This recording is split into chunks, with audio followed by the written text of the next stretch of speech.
오늘도 주신 말씀을 통해서 성령 하나님께서 이 자리에 임재하셔서 우리의 마음을 열어주시고 각자의 주신 메시지로 들려지기를 주의 이름으로 축원합니다. 우리는 계속해서 성막을 지금 말씀을 보고 있습니다. 성막 문 입구를 열고 들어옵니다. 그리고 첫 번째 만나는 것이 번제단이죠. 다시 말해서 예수 그리스도를 통해서 구원의 길에 들어서고, 그리고 번제단에서 모든 죄 사함 받는 사람이 그 다음에 만나는 것이 오늘 설교인 물두멍입니다. 물두멍. 자, 물두멍인데 어떻게 생겼을까? 자, 보시면 이렇게 생겼습니다. 말대로 물을 담아둔 그릇입니다. 그래서 밑에 받침이 있어서 물을 담을 수 있는 그릇을 받쳐서 물두멍이 이렇게 생겼습니다. 오늘날에는 물두멍이 없습니다. 그런데 우리 개신교회는 없는데 천주교와 성공회에서는 비슷한 형식의 물두멍을 여전히 지금도 사용하고 있습니다. 그래서 제가 휴가 때마다 주일을 쉴 때 교회를 탐방을 하거든요. 그래서 이제 우리 개신교도 가보지만 천주교도 가보고 성공회도 가보는데 가니까 있더라고요. 자, 이렇게 생겼습니다. 물두멍이 이렇게 생겨서 여기에 물을 담는 거거든요. 그래서 이제 명동 성당에 가보면 성수대라고 해서 이렇게 생겨 있습니다. 또 성공의 강화도에 가면 강화성당의 성수대인데 이렇게 생겼어요. 주여 나를 씻기시어 내 더러운 죄를 용서하시고 처음 세례 때 은총을 기억하게 하소서. 죄를 씻고 처음 세례를 기억하게 하는 이런 의미도 있는 거죠. 그리고 성공의 서울 대성당에 보면 또 이렇게 성수대가 준비되어 있습니다. 참고적으로 명동성당과 성공회의 글은 제가 찍었다는 사실. 예배에 관련된 것은 관심이 있거든요. 자, 물두멍입니다. 물두멍을 어떻게 만들었는가, 재료와 그 위치가 어딘가 하는 거죠. 오늘 말씀 보면 물두멍은 노스로 만들었다 그렇게 되어 있습니다. 근데 그 노시 재료가 어디냐? 성경에 보면 회막문에서 성막문 앞에서 수종드는 섬기는 여인들의 놋 거울로 만들었다 이렇게 되어 있습니다. 자, 말씀을 보시면 그가 놋으로 물두멍을 만들고 그 받침도 놋으로 하였으니 곧 회막문에서 수종드는 여인들의 거울로 만들었더라 그랬습니다. 여인들이 보는 거울로, 놋으로 만든 거울인데 그거로 만들어서 된 것이 물두멍입니다. 다시 말하면 금속으로 만들어진 물을 담는 큰 대야 같은 것이죠. 그래서 현대인의 성경에서는 이것을 넓은 물통이라 이렇게 번역을 했습니다. 넓적한 물통 이렇게 번역을 했습니다. 이 물두멍이에요. 그래서 받침도 있는데요. 받침, 왜냐하면 이렇게 물두멍이 이렇게 생겼잖아요. 받침이 없으면 기울어져서 물이 쏟아질 수 있기 때문에 받침을 만들었는데 그 받침도 놋으로 만들었다 이렇게 되어 있습니다. 중요한 것은 뭐냐면 반복되는 게 뭐예요? 놋으로 만들었다 하는 거거든요. 번제단도 놋으로 싸서 만들었다고 되어 있습니다. 그럼 과연 놋이 뭐냐 하는 거예요. 놋은 성경에서 두 가지 의미를 가지고 있습니다. 놋은 저주와 승리 두 가지 의미를 같이 가지고 있습니다. 그러면 성경에서 저주와 승리 두 가지 의미를 동시에 가지고 있는 것이 무엇일까? 뭘까요? 십자가죠. 바로 십자가예요. 예수께서 십자가에서 모든 사람들의 죄를 대신 지셔서 저주를 받으시고 다 대신 죄를 지셨죠. 그리고 죽으시고 부활로 승리하셨죠. 십자가 속에 바로 이 저주와 승리가 다 포함되어 있는데 놋이 바로 그런 의미인 거예요. 그래서 놋으로 바로 만들었다는 것은요, 우리 대신 십자가라는 거울에 우리의 모습을 비춰보라 하는 뜻으로 놋으로 거울을 만들었다는 얘기예요.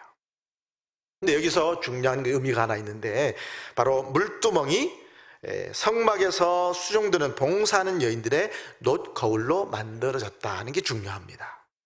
여인들은 자신의 얼굴 외모를 단장하기 위해서 머리나든지 화장을 하기 위해서 이 거울을 보지 않습니까? 자신의 외모를 아름답게 하기 위해서 보던 그 거울이 뭐로 바뀌었어요? 하나님 앞에 예배 드리기 위한 정결한 예식, 정결한 예식에 사용되게 되었다는 것이 중요한 겁니다. 외모를 위한 거울이 하나님 앞에 예배 드리기 위해서 자신의 외모뿐만 아니라 몸과 마음까지도 정결하게 하는 도구로 쓰임받았다는 거죠. 이게 중요한 부분입니다. 하나님 앞에 나아가는 성도들, 하나님께 예배 드리기 위해서는 외모를 아름답게 꾸미는 것도 중요한데 더 중요한 것은 영적으로 혹은 내 마음이 하나님 앞에 예배 드리기에 부끄러움 없는가, 부족함이 없는가 자신을 돌아보라는 거예요. 그것이 바로 이 물두멍이 하는 역할입니다. 오늘날 세상 사람들은, 많은 사람들은 외모를 가꾸기 위해서 노력을 많이 하죠. 돈도 들이고 시간도 투자하고 엄청나게 노력들을 많이 하죠. 오늘날 우리 모든 사람들이 점점점 더 젊어지기 위해서, 더 예뻐지기 위해서, 외모를 아름답게 가꾸기 위해서 뭐 돈도 뭐 마음껏 쓰고 시간도 많이 투자하죠. 강남에 가면 제일 많은 병원이 뭐가 있죠? 성형외과. 차로 지나가 보면 양쪽에서 막 그 건물에 다 거의 다 성형외과예요. 다 성형외과. 이제 요즘 이제 마스크 벗어도 되잖아요. 마스크 벗어도 되니까 요즘 무슨 용품이 잘 팔리게요? 화장품, 미용용품이 잘 팔린대요. 색조, 뭐 기초 화장, 향수 이런 것도 잘 팔린대요. 오직했으면 만화도 외모 지상주의만한 만화가 뜰까요? 저기 다 잘생긴 애들만 나와요. 못생긴 애는 뭐 이렇게 천대받는 그런 만화예요. 저 만화가 인기가 있다는 거죠. 외모를 가꾸는 일은 여성만이 하는 것이 아니면 요즘은 남성들도 열심히 하죠. 남자들도 화장도 하고 뭐 주름 제거 뭐 여러 가지 동안 외모를 만들기 위해서 남성들도 화장도 하고 굉장히 본인 몸 관리 한다고 하죠. 근데 중요한 것은 여러분, 외모가 깨끗하고 아름다우면 뭐합니까? 인간성 안 좋고 자기밖에 모르면 인정받기 어렵죠. 조금만 지내보면 다 압니다. 어떤 사람인지 다 안다는 거죠. 외모가 아름다워도 그 영혼이 깨끗하지 못하고 아름답지 못하면 궁극적으로는 하나님 앞에 인정받을 수가 없는 겁니다. 하나님은 외모만 보는 게 아니라 뭐까지 봐요? 중심까지 보시는 분이 하나님이시죠. 우리는 겉모습만 봅니다. 얘기를 하지 않는 이상은 그 마음 중심을 알 수 없어요. 어떤 마음인지 어떤 염려가 있는지 알 수 없습니다. 그러나 하나님은 우리의 마음 중심을 다 보신단 말이죠. 어떤 사람인지, 어떤 마음을 가지고 살아가는지, 어떤 자세로 예배 드리는지 하나님은 중심을 아신단 말이죠. 지금 예배 드리고 있지만 여러분들이 어떤 마음으로 드리는지 저는 모르지만 하나님은 아신단 말이죠. 거울 앞에서 우리의 외모를 아름답게 단장하듯이 자신의 생각과 말과 행동을 하나님의 말씀 앞에 비춰보고 더럽고 추한 죄를 회개함으로 영적으로 깨끗해져야 됩니다. 영적으로 깨끗해져야 돼요. 내가 영적으로 깨끗해지기 위해서 어떻게 해야 될까? 영적으로 깨끗. 그냥 일반 외모가 아니죠. 영적으로 깨끗해지는 것은 말씀 앞에 서는 게 가장 큰 힘이죠. 말씀 앞에서 말씀의 거울로 나를 보는 거죠. 그래서 매일같이 큐티하는 것, 매일같이 말씀을 보는 것, 이게 영적인 아름다움입니다. 영적으로 아름다워지는 거죠. 겉으로는 보이지 않습니다. 내면이 아름다워지는 거니까 매일 말씀 묵상하면서 그 말씀에서 자신을 돌아보고 하나님께 더 가까이 다가가는 모습. 나를 위한 기도도 하지만 다른 사람을 위한 중보 기도, 다른 사람을 위해서 기도하는 그 모습이 얼마나 아름답습니까? 다른 사람을 사랑하는 마음으로 기도하고 중보 기도하고 함께하는 그 공동체를 이루는 그 모습, 영적으로 아름다워지는 거예요. 하나님 앞에 예배 드리는 거예요.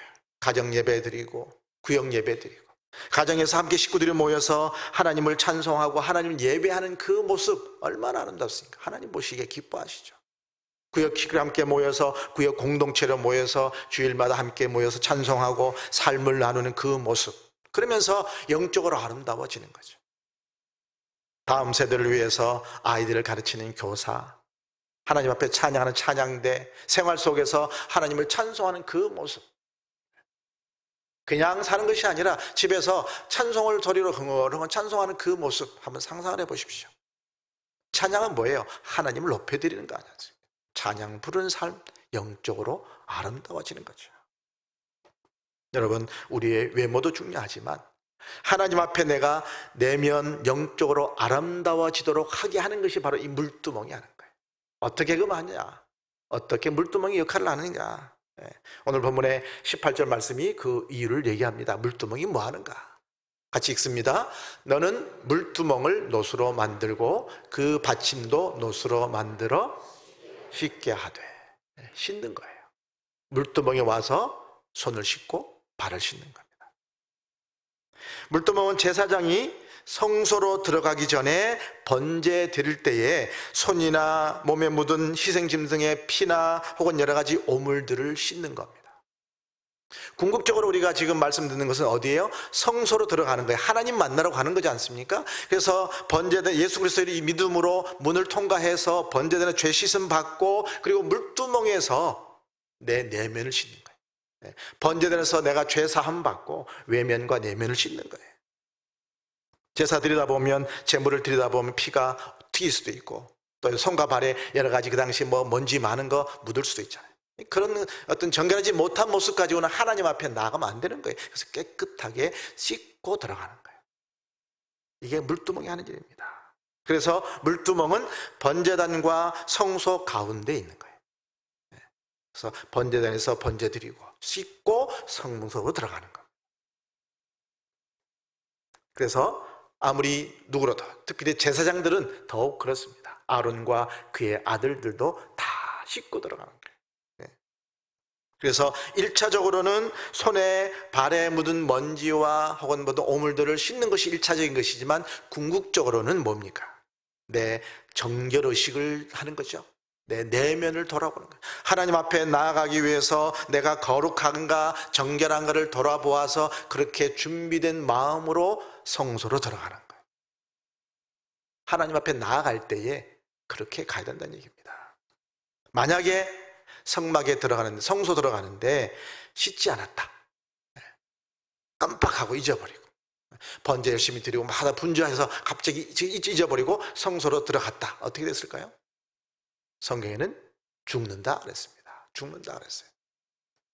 그들이 회막에 들어갈 때 물로 씻어 죽기를 면할 것이요 그 수족을 씻어 죽기를 면할지니 아무리 기름 부음 받은 성별된 제사장 거룩한 제사장이라 할지라도 하나님 앞에 서기 위해서는 하나님이 명령하신 그 규례대로 규칙대로 정결한 모습을 유지해야 됐고 그리고 경건함을 잃으면 안 되는 거였습니다.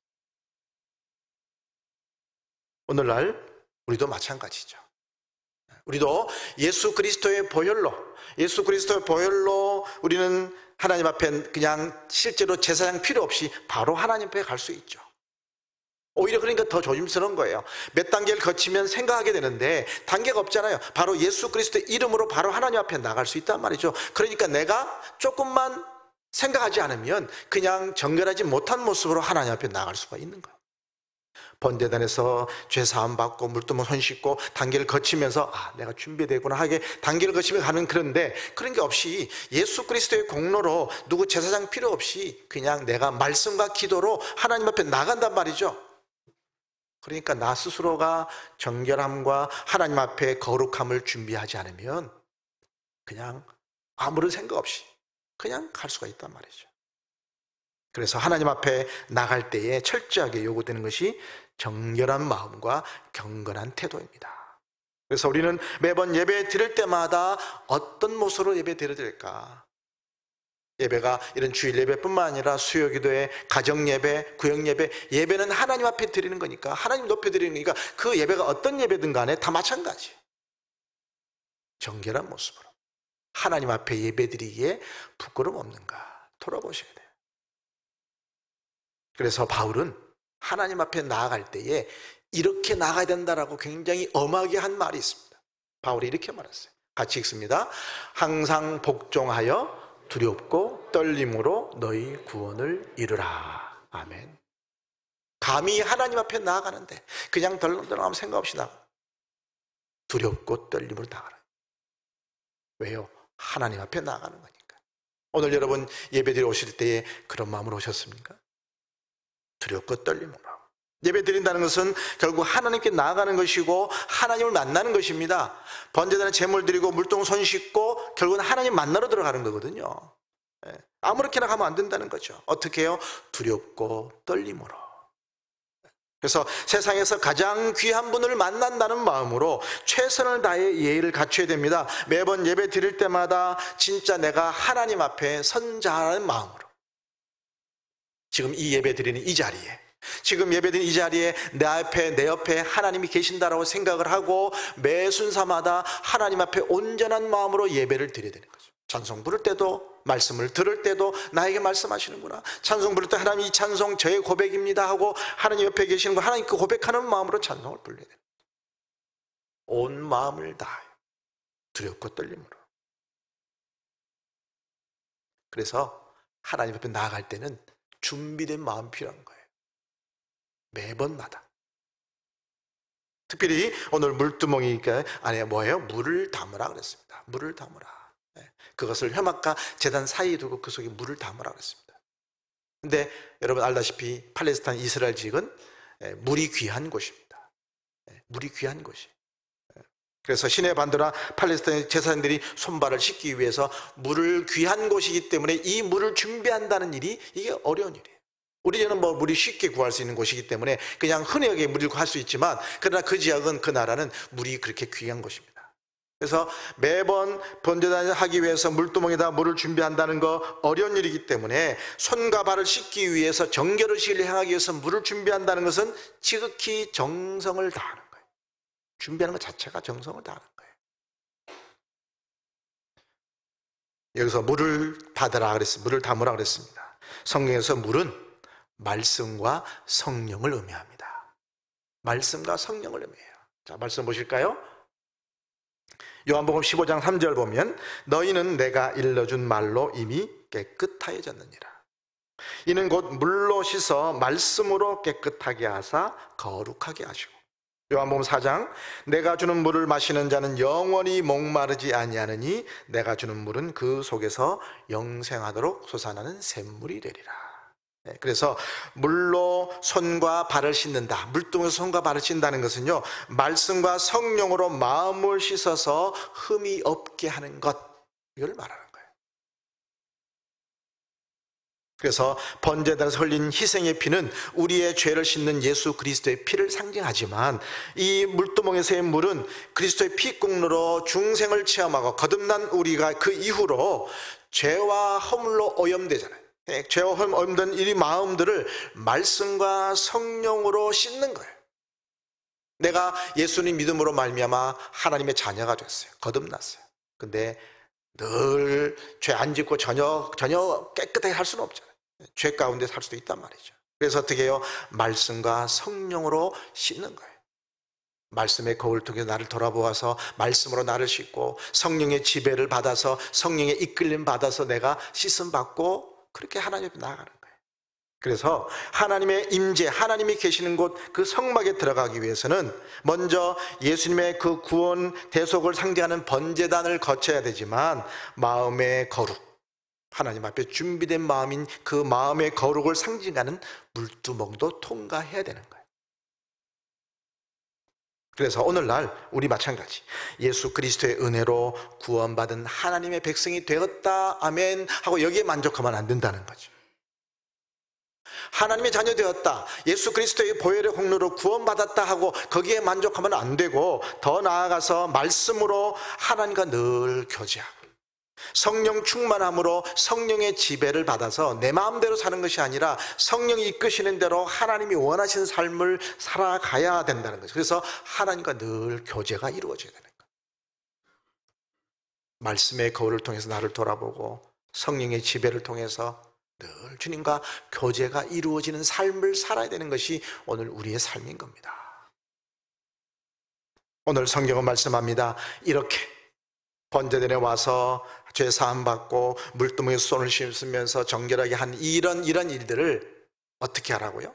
그 당시만 하는 것이 아니라 계속하라고 말씀합니다. 계속하라고, 대대로 계속하라고요. 이와 같이 그들이 수족을 씻어 죽기를 면할지니 이는 그와 그의 자손이 대대로 영원히 지킬 규례니라. 그때만 하는 것이 아니라 계속하라는 거예요. 제사장이 하나님 성소에 들어갈 때 물두멍에 손과 발을 씻어 정결함을 유지하는 그것은요, 그 당시만 하는 것이 아니라 계속 하라는 거예요. 오늘날 제사제도가 없잖아요. 오늘 신약 시대에. 오늘날은 하나님 앞에 나아갈 때에 예수 그리스도의 보혈의 피로 정결함을 입고 나가는 거죠. 그래서 우리는 예수님이 다시 오실 때까지 하나님 앞에 내 예수 그리스도로 죄사함 받았고 말씀으로 나를 다뤄보고 하나님 앞에 성령의 지배를 받아서 믿음으로 삶을 살아가는 삶, 그것을 계속 주님 오실 때까지 그렇게 살아가야 되는 거예요. 여러분, 나비 효과 들어보셨습니까? 나비 효과. 나비가 조금 날개짓 하는데 이게 점점 커져서 엄청난 바람을 일으킨다. 이게 나비 효과거든요. 1972년 미국의 기상학자 에드워드 로렌츠가 발표한 이론인데요, 나비 효과는 이런 뜻이 있습니다. 작고 사소한 사건 하나가 나중에 커다란 효과를 가져온다. 작은 나비가 날개짓 했는데 이게 막 계속 커져서 엄청난 바람을 일으키는 것처럼, 작고 사소한 사건 하나가 이것이 점점 모여져서 엄청난 영향을 발휘한다는 거죠. 오늘 우리의 신앙이 그래야 된다는 거죠. 우리의 믿음이. 한 사람이 혹은 소수가 하나님을 최우선으로 섬기면서 나 자신을 나를 더럽히지 않겠다, 나는 나 자신을 더럽히지 않겠다, 거룩하게 살 때에, 한 사람 한 사람이, 믿음의 사람들이 그렇게 살 때에, 우리 망원교 성도님들이 그렇게 살 때에 여러분 가족들 또 직장 주변에 그렇게 영향이 번져가겠죠. 그렇게 번져가는 거예요. 한 사람 한 사람이 하나님 앞에서 물두멍에서 손을 씻어서 마음을 정결하게 하나님 보시기에 부끄러운 삶을 살아가는 그 모습이 계속 그렇게 해나가면 그것이 옆에 영향을 미쳐가서 엄청난 영향을 끼치는 것이죠. 무명의 수도사였지만 루터가 공로로 구원받는 것이 아니라 전적인 하나님의 은혜로 구원받는다, 이 말씀을 통해서 엄청난 종교개혁을 일으켰지 않습니까? 테레사 수녀, 한 사람 작은 여인의 작은 날개짓을 통해서 인도의 소외계층뿐만 아니라 전 세계의 선한 손길을 다 일으켰잖아요. 물두멍에서 자신의 죄와 허물을 돌아보고 자신을 깨끗이 씻듯이 여러분 각자 삶의 현장에서, 가정에서, 직장에서, 동네에서, 삶의 현장에서 묵묵히 내 말씀의 거울, 말씀의 물두멍으로 씻어서 거룩하게 산다면 이 세상이 변화되게 될 줄 믿습니다. 여러분 모두가 하나님 앞에서 죄 씻음 받은 자로, 하나님의 구원받은 자로서 물두멍에 손을 씻고 거룩한 삶으로 살아 하나님의 영광을 드러내는 삶을 살으셔서 여러분을 통해서 주변이 변화되는 역사가 있기를 주의 이름으로 축원합니다. 아멘.